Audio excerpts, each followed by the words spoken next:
Vos sabés que creo que uno de los temas subabordado intraorganizacionalmente es el de la atención al cliente, porque cuando vos pensás en atención al cliente pensás en el vínculo hacia afuera de la organización, el cliente como un externo, pero el cliente en el fondo todos somos clientes y proveedores de alguien. Okay. Sobre esa base de que todos somos clientes y proveedores de alguien, en una época coleccionaba mails. Nosotros en nuestro rol de consultores básicamente tenemos como muy claro el lugar que ocupamos en esa cadena de clientes, de clientes proveedores y según el nivel de estrategia que tenga el producto, sos un proveedor más o menos, el proyecto más o menos estratégico. Y recuerdo que en una época coleccionaba mails de clientes y había hecho adentro de una carpeta que se llamaba feedback de clientes, donde después en equipo analizábamos todo el feedback que nos daba el cliente. Había abierto 2 subcarpetas que eran flores y piedrazos. Que era porque el mismo cliente te devolvía. Era una etapa donde hacíamos mucho producto de comunicación, mucha campaña, y la campaña genera una cantidad de piezas muy grande. Entonces el feedback es muy constante. Vos recibís feedback permanente sobre diferentes temas. Y el cliente también va aprendiendo a darte feedback. Entonces, bueno, las flores eran cada vez más específicas, algunas más largas, otras más cortas, de donde decía, bueno, gracias por su apoyo, por acompañarnos, y a veces gracias por la idea. Y también venía el piedrazo, que era el cliente enojado porque algo no había salido bien, ¿no? Entonces, bueno, a lo largo del tiempo fui acomodando en esas 2 carpetas las flores y los piedrazos. Hasta que con los años pude crear una teoría. En base a estas 2 carpetas. En base a estas 2 carpetas, a la que denominé como la teoría de MAF, me decían MAF a mí, Martín Fernández, sí. De las 2 preguntas para resolver un problema. Cualquier problema. Cualquier problema. No, cualquier problema en ese ámbito ese fue creada para ese contexto, que era las 2 preguntas para resolver un problema completo que te pueda traer un cliente. Y entonces ahí viene problema, necesidad, etc. Y con cliente me refiero a cliente interno o cliente externo. No, me encanta ya el nivel de simplicidad de tener 2 cajas. Ya es como 2 preguntas. Muy ordenador. No, partiendo de las carpetas estas, como todo entraría acá, en estas 2 en principio. Flores y piedrazos. Sobre flores y piedrazos construí después ahora dejamos atrás las flores y los piedrazos y nos ponemos a hablar de la teoría de las 2 preguntas para resolver un problema. ¿Esas preguntas eran hacia el cliente o el equipo, productor o quien sea que estaba a cargo del proyecto se hacía así Bien, mismo? yo la usaba para mí cuando tenía una conversación con un cliente, pero también la usaba para hacerle a los equipos que trataban con clientes. Y las 2 preguntas, para no hacer más preámbulos, ir al hueso de la cuestión, es: vos tenés que hacer 2 preguntas ante cualquier requerimiento de un cliente que tenga forma de problema o que tenga forma de una necesidad, que es: ¿qué necesita el problema y qué necesita la persona? ¿Qué necesita el problema y qué necesita el cliente? ¿Por qué? Porque rara vez coinciden. Temo exagerar o ser impreciso, pero vamos a ponerlo en estos términos. En muchas oportunidades, lo que necesita el cliente nunca es lo que necesita el problema. ¿Y los clientes qué te parece que plantean? ¿Lo que necesitan ellos o lo que necesita el problema? Lo que necesitan ellos. Lo que necesitan ellos. Las personas tendemos fuertemente a plantear nuestra necesidad más allá de lo que se necesita para resolver un problema. Tendemos a plantear lo que nosotros entendemos como una necesidad que nos dejaría tranquilos a nosotros. Limitados por nuestro expertise, por nuestra experiencia, o sea, lo que somos capaces de ver no es lo que es capaz de ver alguien que es un especialista en eso. Entonces, cuando alguien que no es un experto, y sobre todo tratando con alguien que es un externo a la organización, que se supone que tiene un conocimiento específico en algo, te plantea su necesidad, una de las mañas que habíamos implementado era: vos no solo escuchás lo que necesita la persona, sino escuchás lo que necesita el problema. Pero es muy importante entender qué necesita esa persona para después cerrar el gap. Entonces, sintetizando toda esta pequeña anécdota que te cuento, pero que tiene mucho que ver con el servicio interno o el servicio adentro mismo de la organización o a un tercero. Bueno, siempre el tercero es, más allá que sea un cliente o sea un equipo dentro de la organización, es que las personas traen necesidades que no son necesariamente lo que les solucionaría el problema que acarrea esa necesidad. No, y además me parece como muy interesante la distinción porque como todas las distinciones te aportan un nivel de claridad siempre mayor. Qué bueno tener como los ojos abiertos, inclusive si esto era una conversación abierta con el cliente, poder decir, mirá, haciendo ABC, vos te quedarías tranquilo, ¿no? Claro. Por las conversaciones que hemos tenido. Sin embargo, el problema, ¿no?, comunicacional o de campaña requeriría además tal y tal cosa, como ese criterio profesional muy claro, porque además le das la oportunidad a la persona de que se estire o que no se estires. No sé si es una decisión de la organización. Y además que las personas solemos ser mezquinas cuando pensamos los problemas desde nuestro propio interés personal, porque lo pensamos adentro de nuestra cabeza. Claro. Entonces circunscribimos toda una problemática organizacional a lo que a nosotros nos dejaría tranquilos para cumplir nuestro rol adentro de una organización. Fíjate que lo que acabas de decir es como muy similar a lo que conversábamos sobre la dificultad de no llevar a conversaciones con los interlocutores que corresponde y tener las conversaciones solo adentro de nuestra cabeza y ver los problemas o definirlos solo dentro de nuestra cabeza, ¿no? Absolutamente. Esa mezquindad es la que termina también generando muchísimos problemas. Y esa mezquindad es la que copa todo el espectro de pensamiento. No es que decidís ser mezquino, estás como tomado por tu propia necesidad y al problema que tenés le das la forma de tu propia necesidad. O sea, transformás toda la realidad en lo que vos sos capaz de ver. Y necesariamente pasa que puede generar un dilema comercial para quien está brindando el servicio, en el sentido de que a lo mejor la necesidad del cliente todo el tiempo genera el dilema. Más que el dilema. Quizás lo solucionás con menos, técnicamente hablando, a ese tipo de bueno, hay como varias líneas que caminan en paralelo. O una de ellas es el dilema ético, que yo la tuve resuelta desde el momento cero. Digamos, rara vez atendés la necesidad de la persona, sino el foco lo ponés en a ver qué necesita ese problema para ser solucionado. Que cuando avanzás en la complejidad, a veces parte de lo que ese problema necesita para ser solucionado es dejar tranquila a la persona. Claro. O sea, el problema involucra a la persona, pero no empieza y termina donde la persona lo plantea. Bueno, yo creo que esa maña es como una maña de brief también, ¿no? De instancia inicial de proyecto, es medio el arte de la consultoría, ¿no? Uh-huh. Entender qué necesita un problema y qué necesitan las personas que van a gestionar ese problema, porque además esa solución probablemente también la tengan que dar determinadas personas que tienen sus propias habilidades. Exacto. Entonces a veces necesitas las personas adecuadas para solucionar los problemas, y eso es algo que tenés que ver. Yo recuerdo infinidad de casos donde el problema que planteaban implicaba necesariamente mover a ellos mismos como ejecutantes de ese problema. Entonces, bueno, ¿cómo recalibrás el problema hasta hacerlo?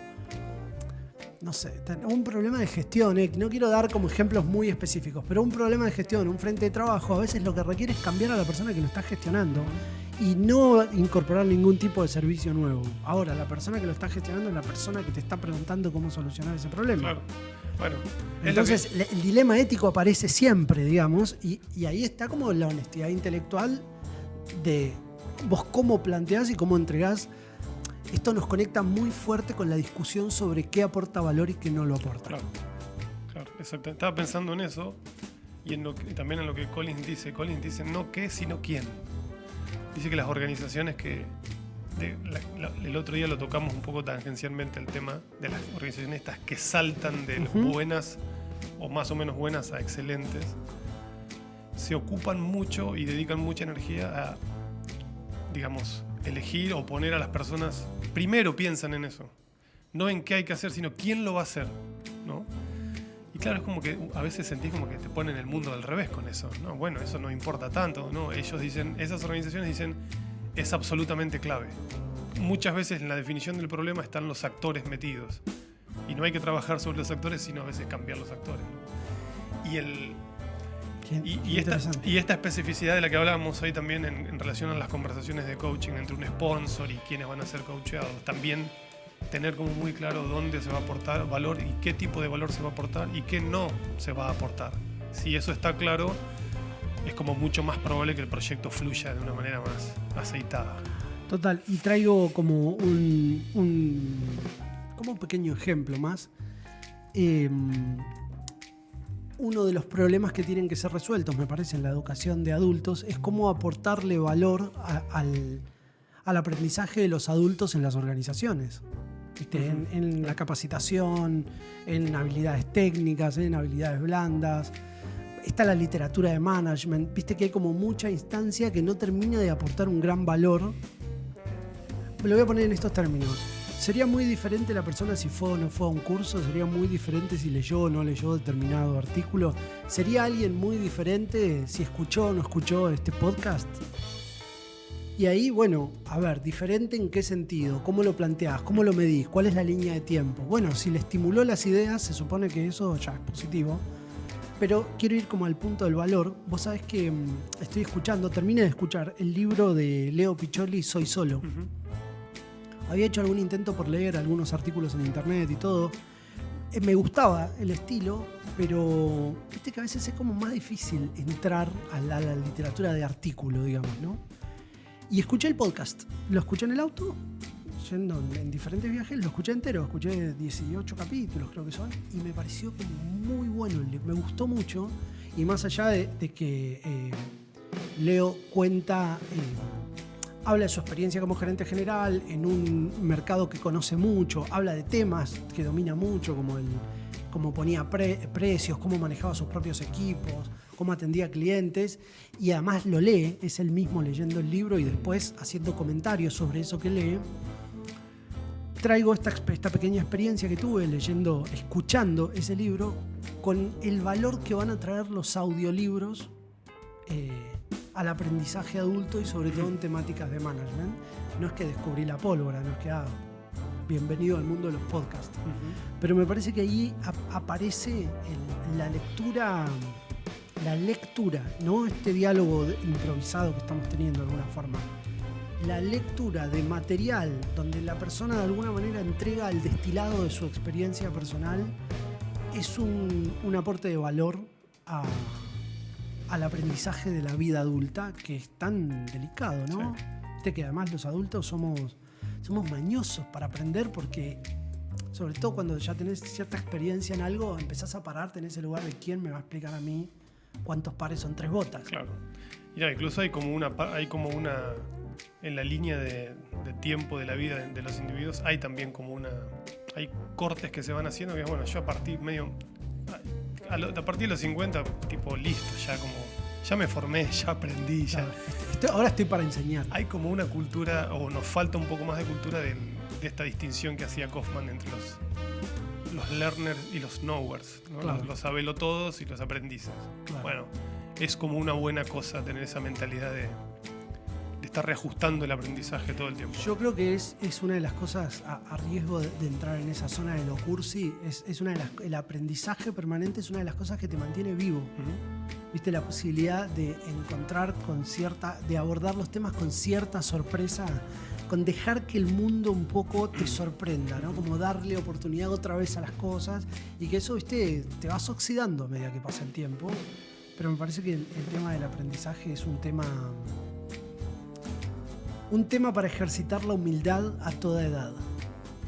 Incluso produce como creo que hay una frase, ¿te acordás del famoso mago Merlín? Que creo que él decía algo así, que no hay mayor felicidad que aprender algo nuevo, algo así. El aprender algo nuevo, en el contexto que sea, es como que te expande un poco la cabeza y la vida, por ende, y es como experimentarlo es muy bueno. Aunque por ahí uno sea un poco cínico y diga, no, bueno, ya no hay mucho, no hay nada nuevo bajo el sol. Lo que pasa es que también es actitudinal el experimentar algo nuevo, ¿no? Yo tengo es un poco autorreferencial, pero no importa. Tengo como muy marcada mi primera experiencia en Oriente. Cuando el primer viaje, estuve 18 días en Japón, y tengo la sensación física de tener el cerebro expandido y decir, claro, era tan fuerte la cantidad de estímulos y de novedad, y lo que veías era tan diferente a todos los que habías visto antes, que tenías que ser muy necio para no dejar entrar lo nuevo. Pero sin embargo, también he tenido experiencias por ahí no tan potentes como esa, pero sí similares, sin la necesidad de ese choque intercultural, que es cuando me dejo sorprender por alguna idea que plantea un autor. Recuerdo una idea de las últimas que realmente me parecieron espectaculares, mirá la simpleza que es, el Club de las 5 AM. Ah, sí. ¿Ubicás la idea del Club de las 5 AM? Sí. La gente que empieza el día a las 5 de la mañana tiene como una serie de premisas. Siempre dije que no voy a comentar ese libro así como columna, ¿no? Hasta que no haga un poco el ejercicio de transitar el club de las 5 AM sostenido en el tiempo, claro, un tiempo. Claro. Pero bueno, recuerdo cuando entré a esa idea que tiene mucho de sorpresa, dije, como la sensación de experimentar lo nuevo. Pero bueno, espero que las 2 preguntas para resolver un problema son como nuestro pequeño aporte. ¿Las repasamos otra vez? A la comunidad. Las dos. Ante cualquier requerimiento de un cliente tenés que hacer 2 preguntas. Una es ¿qué necesita esta persona? Y la otra es ¿qué necesita el problema para ser resuelto? ¿Qué te está planteando esta persona sobre su propia necesidad y qué necesita el problema para ser resuelto? Y después hacer la magia que está en el medio. A veces es cerrar la brecha, a veces es incorporarlo, etc. Pero bueno, las 2 preguntas para resolver un problema es ¿qué necesita la persona y qué necesita el problema? Extraordinario, gracias. Bien, de nada.